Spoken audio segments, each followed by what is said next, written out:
like 0-1 and Jiu-Jitsu 101 gets for hip tosses. I'm gonna grab the sleeve, high collar. If they grab my arm, this gives me my space right here to get my arm through. So when I go to pummel this arm in, I pummel in and step. At the same time, I want to get my hip, inside of my hip, close to the outside of their hip. Okay? Any questions there? Alright, it's really simple. 1, 2, 3. Knees are bent. We shouldn't be like standing up next to our opponent like this. Hips back, knees bent. If your opponent's close to your height or even shorter, you shouldn't have an issue getting your head in the jawline.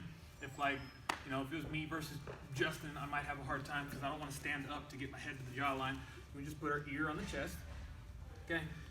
People, when they step through, they make all kinds of mistakes. They'll come here, they'll step, and they'll try to pull their opponent with their arm up over their hip like this.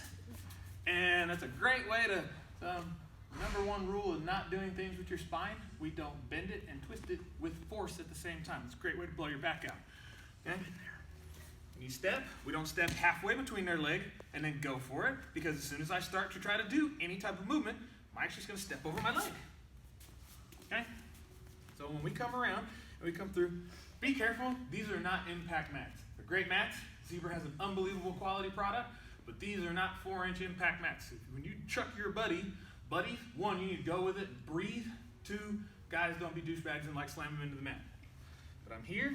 When I step through, my hips stay low, and I lift with my leg up and over. So when I lift, it's not my arm pulling them over. I have their belt. It's my butt picking them up off the ground, and the arm is just extra. So one more time. I'm here. We step all the way through. I'm low. I lift my legs, and we control our buddy as they go down. Make sure you keep this sleep. Any questions? And break fall. Break fall. And break fall. All right, 1, 2, 3. And let's say I go to step through and I screw up and like do a half step or something like this. And Mike's just gonna pick his leg up and move around me. As soon as Mike does this, now I'm in trouble. We can get hit with a kind of like a counter sweep here. So what I want you guys to do is when they step in front, we're going to hold onto the belt right here. I wanna kick my inside leg. I'm just gonna kick out on my heel. I'm gonna drop back and turn my hips over in the cross side. So I go to here, I go to step, he steps around, drop back. Oh. You okay? Yeah. I wind up in cross side. You gotta kick your heel out so they kind of like, you're pulling on the belt. Oh my, got your leg. You're just tripping them over your leg more or less. Any questions? All right, 1, 2, 3. So this is why I was telling you guys to make sure you hang on to this sleeve. So when I get to here and I step through and lift, and we put, oh, I'm supposed to go. So we step through and lift. What I want you guys to do is we're gonna hang on to this sleeve. My bottom shin steps into the armpit. A lot of people want to get over the head first. Not really necessary, because if you try to step over the head, but you don't secure the arm, there's a lot of space for him to start pulling back. He's going to turn into you.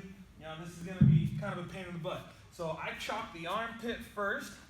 Then we can step over the head and drop back. My knees are pinched together. Thumb up. So one more time. Come through. This is why I said hang on to this. Step through. Lift. Chalk the armpit. Oh, don't kick Mike in the head. Slide over your opponent's head. Drop back. Knee squeeze, thumb up for the armbar. Questions, comments? 1, 2, 3.